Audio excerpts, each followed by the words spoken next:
Hello and welcome to the New Writers Awards Digital Showcase. I'm Lindsay Rogers and I'm the Writing Communities Manager at Scottish Book Trust.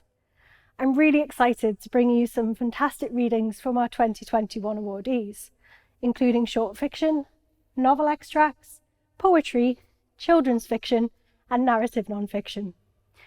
The New Writers Awards wouldn't be possible without the support we receive from our funders and partners. So we'd like to say a huge thank you to Creative Scotland for their continued financial support of the programme, Gaelic Books Council for their valuable partnership, the Next Chapter Award donor for funding the award, the Callan Gordon family for funding an additional place on the programme, and Society of Authors for membership and training opportunities. We're so proud of the writers and we can't wait to see what they'll do next. I hope you enjoy their readings. And if you'd like to find out more about their work, please visit our website, scottishbooktrust.com. Thank you.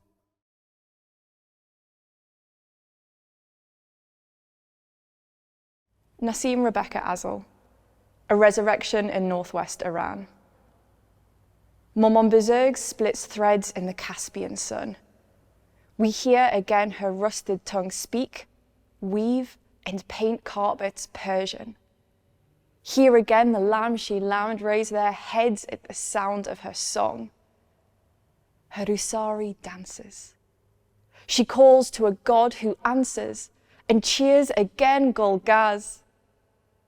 Sweet flowers shed thorns and burst through dry soil a carpet at her feet.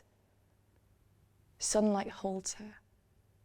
She won't disappear again. Under a pall of flower she kneads, births noon and cherry wine, saffron, rose, and thyme crescendo in her mouth. She feels again, then moves to the city where her children grew with the mountains. When dusk breaks, she toddles the ninis to the park. Happy tears again. She crosses the world and wonders if it's faith keeping the plane adrift. A runway of stars lead her to us. The skies clear again, and Bobar gets a chance to say goodbye, but won't. Not again.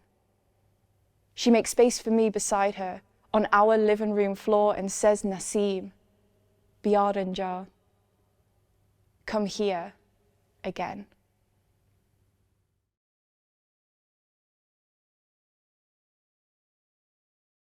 I'm Deborah Chu, and I'll be reading an extract from my short story, A Radiant Darkness Upon Us, which explores how an obsession with wellness can inhibit our understanding of ourselves. Before I fled from my shadow, I had tried my best to kill it many times. But the usual stakes and poisons had no effect. It was impervious to all other minerals and metals. Also, it was fast. Lungs burning in the fields behind my mother's house, flattened by the bright palm of the moon, I glanced over my shoulder to see my shadow giving chase, crushing the switchgrass like a rolling tide. So I ran, I hid. I took kitchen scissors to my sister's trousseau and to my fringe. I sold my mother's house to a developer who raised the fields for condominiums. Then, with no other recourse to hand, I moved to the lonely city. Submerged, anonymous, light without dimension, I will never forget how it felt to gaze out the window of the taxicab, skirting the dark bay and the jungle, through the neon streets set ablaze. The highway lifting us into the midair, and the shining black monoliths rising to meet us, dark and unknowable as myth. I was aware that people used to set novels in the lonely city, though these had gone out of print years ago. It was better this way. Novels invited manifold ways of seeing and looking at the same thing. At peak novel saturation, this had produced a dizzying, disquieting effect upon the residents of the city, which proved troublesome during rush hour or whenever you really had to leg it someplace quick. Moreover, it was embarrassing.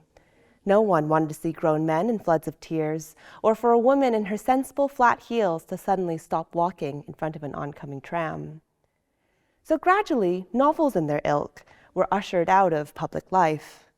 Non-pictorial ceramics were initially exempt, until one day a teenager reportedly looked at a Celadon vase and then only went and threw herself into the path of a high-speed train. Funny how people can feel all sorts of things about all sorts of things.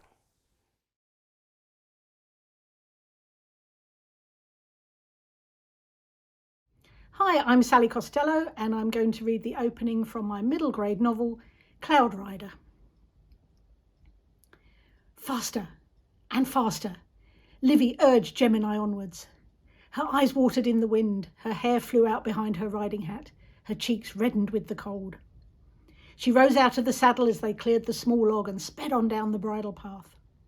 A wide grin spread across her face and she whooped, confident no one would hear her, and too happy to care if anyone did. She was free, free from school, free from the teases and the taunts that made her dread each day. As they approached the end of the bridle path, Livy sat down in the saddle to slow Gemini's pace. She gave her a pat and a quiet, "Good girl." Back home at Windfall Cottage, Livy dismounted. She left Gemini outside the back door and went in the kitchen, where her dad was making dinner. His straggly grey hair and holey green jumper were covered in wood shavings from a busy day in his workshop. Livy shrugged off her school bag. "Hey, Dad." "Hi, Poppet. How was school, and how's Gemini?" "Going beautifully. She's not lame anymore." "Ah, you pumped up the tyres then, and what about—" But it was too late. Livy had already bounded up the stairs. She wasn't going up to do her homework, though. Instead, she would be thinking about horses, reading about horses, drawing pictures of horses. She longed to ride a real horse, but she knew her dad couldn't afford riding lessons. So her bicycle was her substitute for the real thing. When she rode it, she was happy and free. It was no longer a rusty, metallic pink second-hand bike. It was a dapple grey pony called Gemini, who carried Livy across stubble fields, down shady bridle paths and along country lanes. When she rode, Livy wore her mum's old faded velvet riding hat. At the end of a ride, she would give the soft covering a gentle stroke and think about her mum.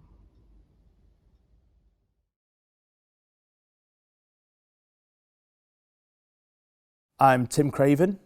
I used to be a neuroscientist, so many of my poems have a scientific bent. This is called Neuroanatomy Practical. Smaller than you imagined, more like your idea of a dog's. You cup it softly. Your thumb fidgets over the fissure of a temporal lobe. You lift it up to the side of your head and picture your own firing in there, surging, immortal. Were you to lob it against the wall, would it crumble or shatter or liquefy or combust or bounce back into your hands intact? When she, 66, Caucasian, lymphoma, donated it to science, was this the promised afterlife? You consider biting into it as you would a peach, and were it not for the bleach-like stench of toxic preservative, you might. In 10 years' time, you will think, what a privilege it was to hold that brain, brim-filled with tomato soup recipes and original sin and the smells of late summer and oboe lessons and self-taught Italian and the night sky, the plough, the Great Bear, the Big Dipper. The next poem is called Good Sons. When we're all together like this, we're full of shit. Trotting out stories that have been told and retold till they're bent out of shape. But we pass the wine, we dish the potatoes, we nod at the flashbacks as though any of it really happened that way. It takes about a decade for the human skeleton to dissolve and replace itself. And every 3 months, our 10 pints of blood are removed and restocked drop by drop. As the sun fades outside, the conversation turns to how he worked his hands raw to give us a better life. And then he complains for the rest of the night that we have it too easy. Were it not for the lens of the eye and a few lingering fetal cells, we'd be entirely new people by now.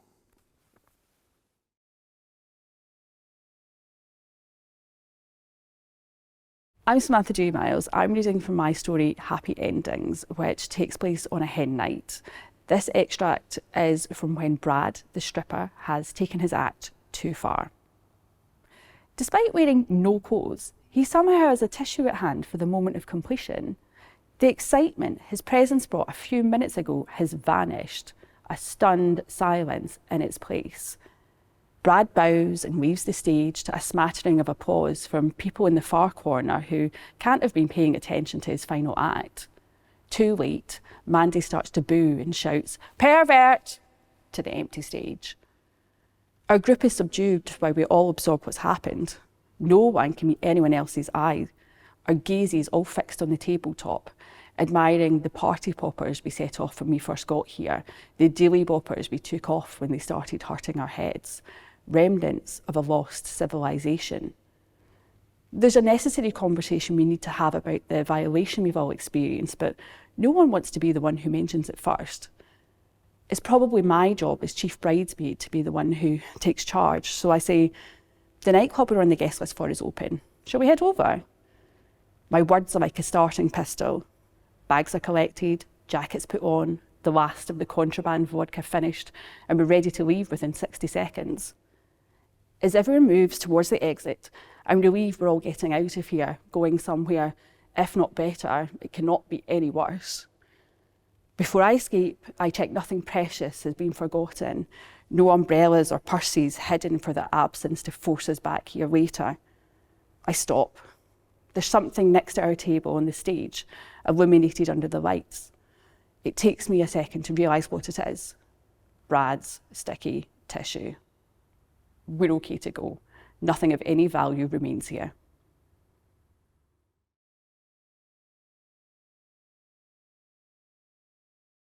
My name is Beth Frieden.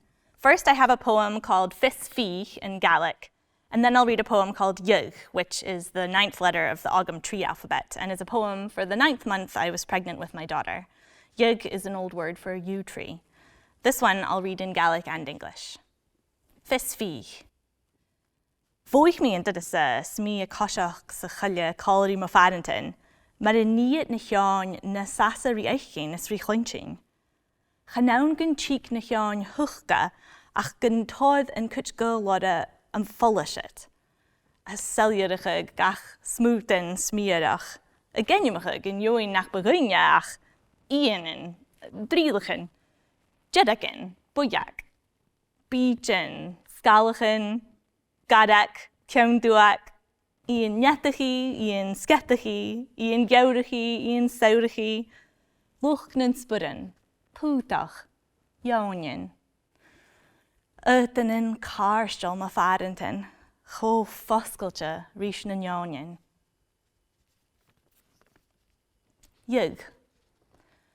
Tu an jalan jay a varkich amach iddyn jalanich, gialach falla is tarstorst. Yn siomer sin, agus yn fedile fawn ag yn naum agus na twy'n a brisig na myfrawn, a tanachig na hynnig etere.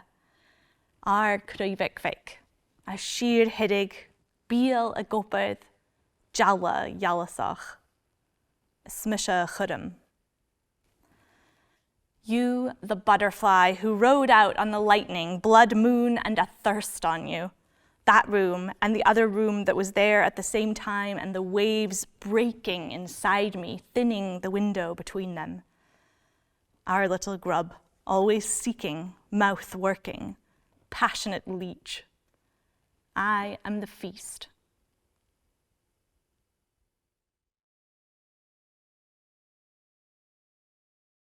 I'm Hazel Knox, and I'm reading from my middle grade mystery novel, The Alpaca Kidnapper. The beasts are here, I messaged Susie from my bedroom window.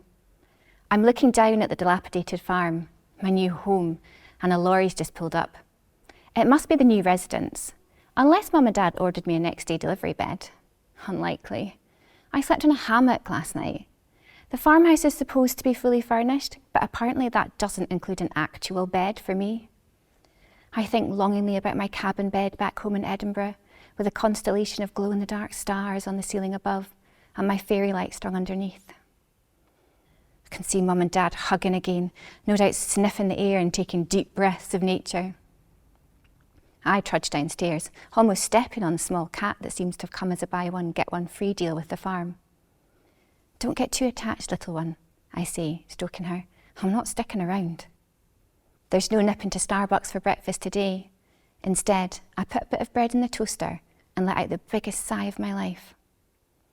My well-deserved self-pity is interrupted by raised voices outside. I go to investigate, but not before I've buttered my toast. Leaving behind all you know and love is hungry work. Hurry it along, would you? I've places to be, says a man wearing a cap pulled low over his face. The 6 alpacas huddle at the back of the lorry while Mum and Dad try to entice them out. I chomp on my toast and watch. Welcome to Dunnet Alpacas, Mum says. We hope you'll be happy here. No movement. Bit formal perhaps, Dad says, and starts making kissing noises. Nothing. Maybe we're pressuring them too much, he says. He disappears and comes back with some chopped carrot, which he uses to make a trail from the lorry into the field. Then he and Mum stand well back. The man in the cap tolerates this for about 30 seconds before he takes a stick and rattles it up and down the side of the lorry, shouting, "Out!"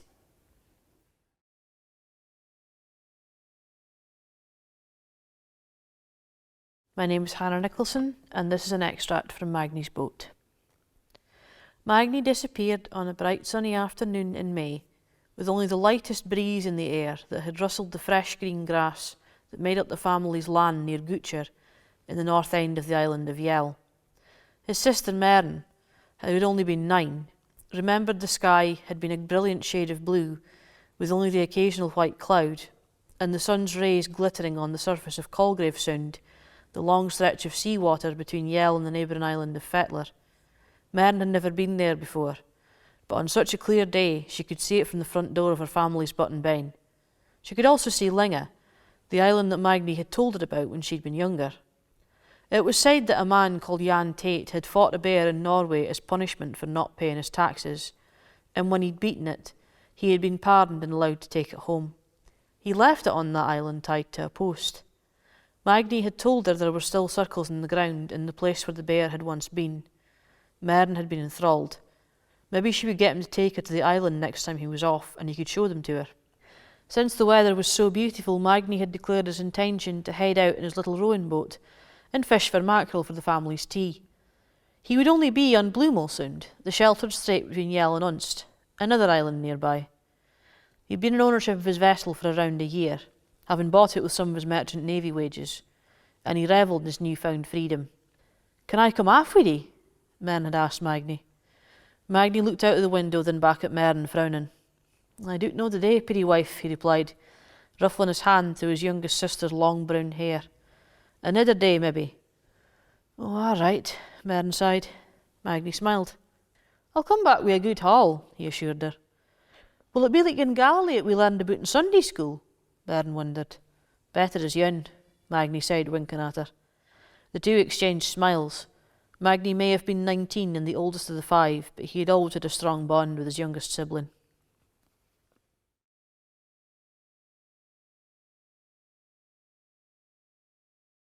Hi, I'm Gillian Shearer, and this is an extract from Moon Boots. It's the 70s, and 12-year-old Susan is obsessed with the Clangers. The Clangers were having a party. They dined on bowls of thick green soup brought to them by the soup dragon, and then for afters, blue string pudding. Iron Chicken sang Happy Birthday, and they watched as a cloud of crotchets floated fae his moo and rose into the blue-black sky. When it was time for them to go, Tiny Clanger and Small Clanger were sad, 'cause nobody wanted it to end. "You just had a bit too much cake, McQuine," Mammy said when she saw the state of my frock. We'd been invited to a birthday party, me and our Kathleen dressed up in our Sunday best. Kathleen had wanted a new dress, something different, but Mammy had said no, and only why did you think we were made of money? It was Braddies and quavers and ice cream and jelly for afters.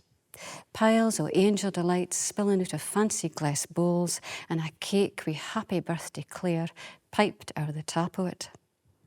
We played pass the parcel and pin the tail on the donkey. When it came to my turn, somehow I managed to pin the tail on the donkey's neb. Abby laughed, and I wanted to greet. Later, we played blind man's buff. Claire went first, and Aberdeen thought should win. Then it was your Kathleen's turn, and when she came to me, her hands touching my face, I thought for sure she'd win. But then she shouted out, "It's Claire," and Aberdeen laughed. "You're next," said Claire, winding the scarf tightly round my een. Then she took hold of my shoulders and spun me round. Somebody told her to stop, but she kept on going. I was spinning at fast. I felt my feet lift for the grun.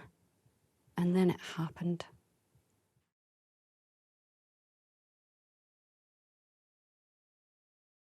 I'm Thomas Stewart, and this is an extract from my poem, My Father's Body. Got your nose. That big bulbous bee in the center of my face, your face, the face of family. I did not choose this face, and nor did you yours. I wonder whose nose you had before snapping it off and placing it in your pocket beside clumps of dust. I wonder how long you spent in the belly of the whale before reappearing years later, reshaped, formed by your own hand anew. But you still had that nose, the nose you gave to your children, like the rest of you, the eyes, the fingers, the toes, our very own Geppetto. I envy the whale, whose belly you lay in for years. I envy the way your cheek would rest against the flesh of the animal, the way your skin peeled off and attached to the whale's gut. I wish I could haul you up to ask you questions. At least then, when you died, I would have some notion of you. If I were a whale, I would make the whole world love me before swallowing it whole.